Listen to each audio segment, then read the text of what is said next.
Hi friends, मैं हूं engineer Aslam Ali Chauhan. जी हाँ, तो मैं हाई स्कूल का टॉपिक लेकर चल रहा हूं, जो कि हाई स्कूल की फिजिक्स का यानी प्रकाश का परावर्तन तथा अपवर्तन पहला चैप्टर है। उसके बारे में अभी चर्चा कर रहे हैं। और अब जो हम सीखने वाले हैं, सबसे पहले हम हेडिंग को ले लेते हैं लेंस। लेंस क्या है?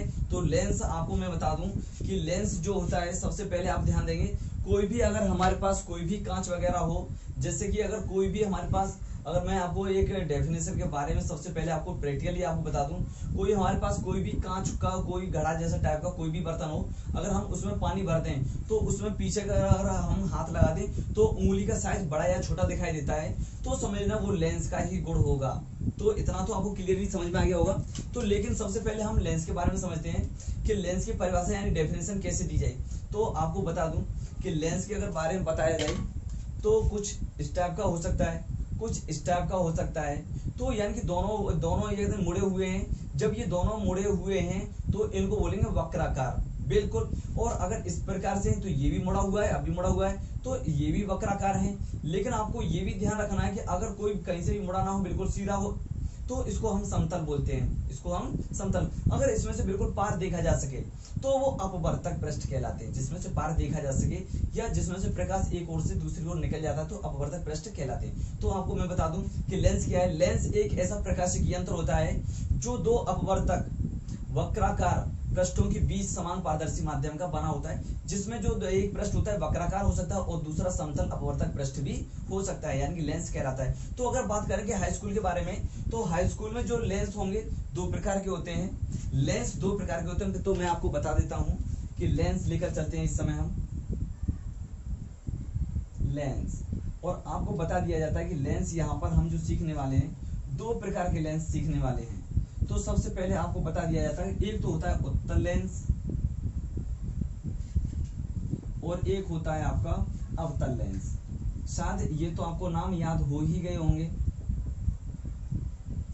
तो अब यहाँ पर इनको कौन सी ट्रिक के साथ याद रखा जाए कि उत्तल लेंस की पहचान कैसे की जाए और अवतल लेंस की पहचान कैसे की जाए। काफी इजी तरीके से, इंटरेस्टिंग। यहाँ पर सबसे पहला पॉइंट, इसमें जो ता है आप देख रहे होंगे, इसके अंदर दो ता नजर आ रहे हैं हमको। कितने ता?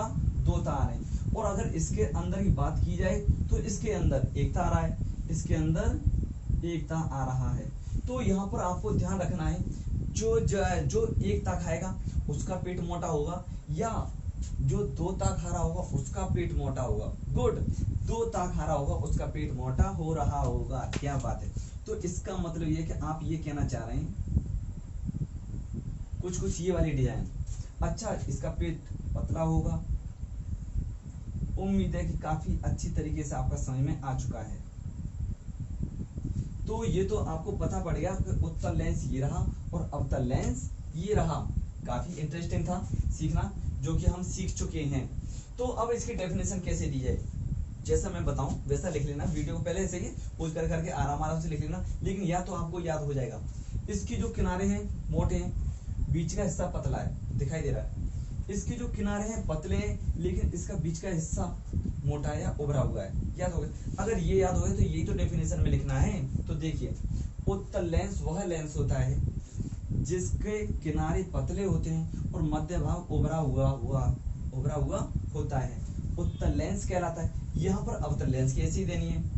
अवतल लेंस वह लेंस होता है जिसका मध्य भाग, सही है, दबा हुआ, इसका मध्य भाग दबा हुआ होता है और किनारों पर मोटा होता है। आप ऐसा भी बोल सकते हैं कि मध्य भाग पतला होता है और किनारों पर मोटा होता है, अवतल लेंस कहलाता है। उम्मीद है कि ये आपको समझ में आ गया होगा और आपको इसकी डेफिनेशन भी याद होगी। सही, इनको आप, तो हम अपना पॉइंट उठा लेते हैं, प्रकाश का अपवर्तन।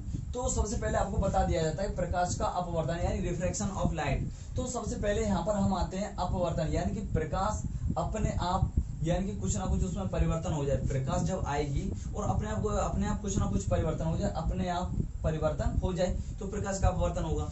ये तो हमारी हिसाब से, इस डेफिनेशन के हिसाब से हम इसके नाम के हिसाब से हम पता लगा लेंगे। लेकिन अब इसकी डेफिनेशन जो लिखेंगे कैसे लिखेंगे? जब कोई प्रकाश की किरण एक माध्यम से दूसरे माध्यम में प्रवेश करती है तो वह अपने वास्तविक मार्ग से यानी कि विचलित हो जाती है, या तो नीचे हो जाती होगी या ऊपर हो जाती होगी। यही दो कारण हो सकते हैं। लेकिन यहाँ पर जो नाम बोला गया है कि यानी कि माध्यम, एक माध्यम से दूसरे माध्यम में, आपको इतना पता होगा कि माध्यम दो प्रकार के होते हैं, एक होता है सघन माध्यम और एक होता है विरल माध्यम। तो यहाँ पर मैंने लिख दिया है कि माध्यम हमारे दो प्रकार के होते हैं, आप इसको नोट तो कर ही लेंगे, आप टेंशन ना लें। तो सघन माध्यम और विरल माध्यम के बारे में अब समझते हैं। तो आपको बता दिया जाता है कि यहाँ सघन माध्यम जो घना होगा, घनापन होगा, तो वो तो सघन माध्यम होगा। जो बेगरासा होगा यानी जिसमें कि कण दूर दूर होंगे तो उसको बोलेंगे हम विरल माध्यम। अगर हम यानी कि इसको पहचानने के लिए और आपको मैं बता दूं, जिसमें हम तेज गति से भाग सकते हो वो तो विरल माध्यम, और जिसमें कम यानी धीमी गति से भाग सकते हैं उसको हम सघन माध्यम बोलते हैं। तो अगर इसका एग्जाम्पल की बात करें, जैसे कि अगर आपसे कहा जाए आपको एक तो हवा में भागना है यानी कि सही है, और आपको एक को पानी में भागना, तो आपको पता है कि कौन सा तेज भाग जाएगा, हवा वाला भाग जाएगा जो हवा में होगा। बिल्कुल, तो यहाँ पर हवा हमारे लिए यानी वायु जो भी होगी तो वो तो होगी विरल माध्यम, और पानी हमारे लिए यानी सघन माध्यम हो जाएगा। अगर कोई भी कहता है कि ऐसा है कि आप एक तो पानी में भागिए और एक शहद में भागिए, शहद या ग्रीस वगैरह कोई भी ले सकते हैं हम, तो आपको पता है कि शहद में आदमी थोड़ा कम धीमा भाग पाएगा लेकिन पानी में उससे तेज चलेगा। तो पानी हमारे लिए यानी कि शहद की अपेक्षा कौन हो जाएगा, यानी विरल माध्यम हो जाएगा, और शहद हमारे लिए सघन माध्यम हो जाएगा। इसी हिसाब से अगर हम बात करें, कोई पानी में भाग रहा है और कोई कांच में भाग रहा है, कांच में तो नहीं घुस पाएगा कोई, तो इसका मतलब ये कि कम भाग पाएंगे ऐसा बोल सकते हैं हम। तो कांच हमारे लिए सघन माध्यम हो जाएगा और पानी हमारे लिए यानी विरल माध्यम हो जाएगा। इतना तो आपको पता पड़ गया होगा, सघन माध्यम और विरल माध्यम के बारे में हम जान चुके हैं। तो सबसे पहले अब यहाँ से हमारे पास एक डेफिनेशन और बनती है। यहाँ पर कोई भी अगर जैसे मान लो कि कोई कांच का गुटका वगैरह हम ले लें, तब क्या करेंगे आप, ये समझ लो कि ये हमारे पास कोई कांच का कोई ब्लॉक है यानी कि टुकड़ा है कांच, और ऊपर नीचे इसके चारों ओर वायु है, वायु, यहाँ पर भी हम वायु बोल देते हैं। तो सबसे पहले आपको क्या ध्यान रखना है यहाँ पर कि सबसे पहले कोई भी किरण आएगी, किरण जहां पर टकराएगी, जिस बिंदु पर टकराएगी, तो वहां पर एक लंब टाइप का एक रेखा खींच देंगे अक्ष की तरह। तो ये हम इसको एन से दर्शाएंगे, इंग्लिश में नॉर्मल बोलते हैं और हिंदी में बोलते हैं इसको अभिलंब।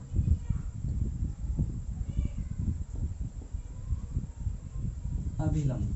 तो आपको इतना तो पता है ही कि जब कोई प्रकाश किरण वायु में से आ रही है, अब ये कांच में घुसेगी, तो ये तो आपको पता पड़ गया कि हम घने में घुसने वाले हैं। जब कोई घने में घुसेगा तो आपको पता है कि तेज तो नहीं भाग पाएगा, तो वो धीमा हो जाएगा। ऐसा जैसे कि अगर मान लो कि कोई यहाँ पर इसको अगर धीरे से फेंका जाए तो नीचे गिर जाएगी, ऐसा ही होगा ना। और जब कोई तेज से जाएगी तो वो दूर चली जाएगी, ऐसा ही होगा। अगर कोई धीमी जाएगी तो पास गिर जाएगी, और अगर तेज जाएगी तो दूर गिरेगी। इतना याद हो गया। आपको पता है कि वायु में सारी तेज आ रही होगी, लेकिन कांच में जब घुसेगी, गिलास में घुसेगी, तो इसकी गति धीमी हो जाएगी। तो इसका मतलब ये है कि ये जानी तो चाहिए थी इस प्रकार से, ये हमारे लिए वास्तविक मार्ग है, इसका वास्तविक रास्ता है, लेकिन ये धीमी जाएगी तो आपको पता है कि इस प्रकार से आ जाएगी। उम्मीद है कि यह तो आपको समझ में आ गया। तो ये किरण आपको आती हुई नजर आ रही है, यहाँ पर आती हुई, तो जो आती हुई आ रही है तो उसको बोलेंगे आपतित। आपतित, आती हुई जो नजर आ रही है उसको आपतित किरण बोलते हैं। शायद ये तो आपको याद हो गया, जो कि पहले वाली में मैंने वीडियो में समझाया था प्रकाश के परावर्तन के बारे में। तो जहां पर ये आपतित किरण होगी और जहां पर ये किरण आई वहां पर कोण आई, ये भी आपको याद हो गया। आपतित किरण से ये जो बनता है कोण, इसको बोलते हैं आपतन कोण। आपतन कोण बिल्कुल हाँ पहले जैसा है, बिल्कुल सारा का सारा यहाँ पर। अब ये वाली जो अपने आप इसमें परिवर्तन हुआ है, ये जानी तो चाहिए थी इस प्रकार से, लेकिन ये नीचे झुक गई, अपने आप ही तो झुकी है, यानी कि चाहे अपने आप ऊपर जाए चाहे अपने आप नीचे आए, तो अपने आप झुकी, तो इसको बोलेंगे अपवर्तन। सही, तो ये वाली किरण हो जाएगी अपवर्तित किरण, अपवर्तित किरण हो जाएगी। और ये वाला जो कोण होगा आर होगा, और इस वाले कोण को बोलेंगे हम अपवर्तन कोण।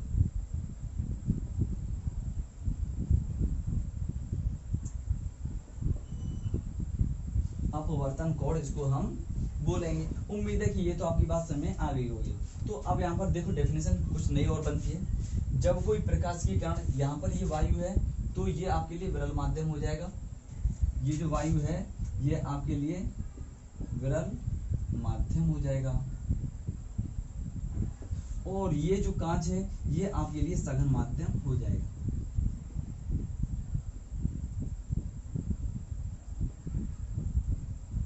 तो आपको बता दिया जाए यहाँ पर, जब कोई प्रकाश की किरण विरल माध्यम से सघन माध्यम में प्रवेश करती है, जब कोई प्रकाश की किरण यानी विरल माध्यम से सघन माध्यम में प्रवेश करती है तो वह अभिलंब की ओर झुक जाती है। चेक करें, अभिलंब ये था और जा रही थी ये इस प्रकार से, ये इधर झुके, अभिलंब की ओर ही झुकी है तो वह अभिलंब की ओर झुक जाती है। क्लियर है यहाँ पर। अगर यहाँ पर अगर दूसरे डायलॉग बोलें तो आपको पता है, चलिए यहाँ पर मैं अलग बना लेता हूँ इसको। ये वाली किरण आपको पता है कि यहाँ पर कांच में होकर जा रही होगी और इस हिसाब से जाना तो चाहिए था इसको, इस हिसाब से, इस हिसाब से ये अपना नॉर्मल है, अभिलंब है और ये वाली प्रकाश की किरण आ रही है यहाँ पर, ये अपना आ रहा है और अब आपको पता है कि ये कांच में से आ रही है, तो कांच में से आ रही है, आपको पता है घने में से आ रही है तो धीरे धीरे आ रही होगी, तो धीरे धीरे आ रही होगी तो जब ये अब वाली ये फाइव में जाएगी तो इसकी तेज हो जाएगी, स्पीड कैसी हो जाएगी, तेज हो जाएगी, तो वो जब ये तेज हो जाएगी तो कहाँ गिरेगी, दूर गिरेगी, तो यानी कि दूर हो जाएगी। गुड, आपको उम्मीद है कि ये भी आपको याद हो गया, ये वाला कोड आर और ये वाला कोड आई। तो अब यहाँ से हम डेफिनेशन बनाते हैं, जब कोई प्रकाश की किरण सघन माध्यम से विरल माध्यम में प्रवेश करती है, जब कोई प्रकाश की किरण सघन माध्यम से विरल माध्यम में प्रवेश करती है तो वह अभिलंब से दूर हट जाती है। चेक करना, यहाँ पर ऐसी थी, दूर हो गई, तो जब कोई प्रकाश की किरण सघन माध्यम से विरल माध्यम में प्रवेश करती है तो वह अभिलंब से दूर हट जाती है। क्लियर है, यहाँ पर आपको इतना तो याद हो ही गया, तो उम्मीद है कि ये अच्छी तरह आपके समझ में आ गया है। तो हम अब सीखते हैं कि आखिरकार ये प्रकाश के अपवर्तन के नियम क्या हैं।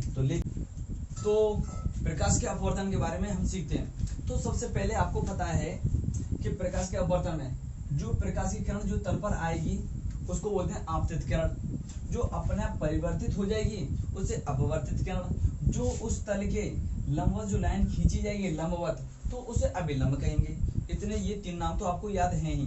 तो इसी से पहला नियम बनता है हमारे पास कि आपतित किरण कौमा अपवर्तित किरण तथा अभिलंब, ध्यान रखेंगे, आपतित किरण कौमा अपवर्तित किरण तथा अभिलंब तीनों तल के एक ही बिंदु पर होते हैं, तीनों तल के एक ही बिंदु पर होते हैं। गुड, और इसे हम प्रथम नियम कहते हैं। दूसरा नियम अब ध्यान रखेंगे आप, तो ये तो आपको याद हो गया, आपतित किरण कौमा अपवर्तित किरण तथा अभिलंब तीनों तल के एक ही बिंदु पर होते हैं। दूसरा नियम हम जो सीखने वाले हैं, तो सबसे पहले हम क्या करेंगे, यहाँ पर ऐसा है कि यहाँ पर ऊपर आई और नीचे आर है, तो ध्यान रखेंगे, अगर मैं आपके लैंग्वेज के लिए अगर मान लो कि यहाँ पर मैं साइन कर दूं ऊपर और नीचे भी साइन कर दूं, कर दिया, ऊपर भी साइन और नीचे भी साइन, अब आपको ऐसा लग रहा होगा साइन आई बट्टे साइन आर, लग रहा है ना, साइन आई बट्टे साइन आर, यही तो दूसरा नियम है। तो ध्यान रखेंगे, साइन को हिंदी में बोलते हैं ज्या, यानी आधा जा और पूरा या, यानी कि ज्या।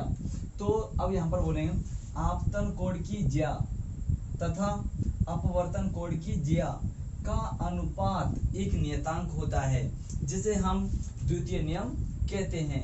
बिल्कुल, और इसे स्नेल का नियम भी कह देते हैं। तो अगर स्नेल का नियम आपको स्पेशल पूछा जाएगा तब भी आप यही बोलेंगे, स्नेल के नियम के अनुसार आपतन कोण की ज्या और अपवर्तन कोण की ज्या का अनुपात एक नियतांक होता है, जिसे हम n से दर्शाते हैं। सही है, यही आपका दूसरा नियम है। तो यहाँ पर ध्यान देंगे, आपतन कोण की ज्या तथा अपवर्तन की आपतन कोण की ज्या और अपवर्तन कोण की ज्या का अनुपात एक नियतांक होता है, जिसे माध्यम का अपवर्तनांक कहते हैं। और या इसे तो n से दर्शा देते हैं या फिर म्यू से दर्शाते हैं।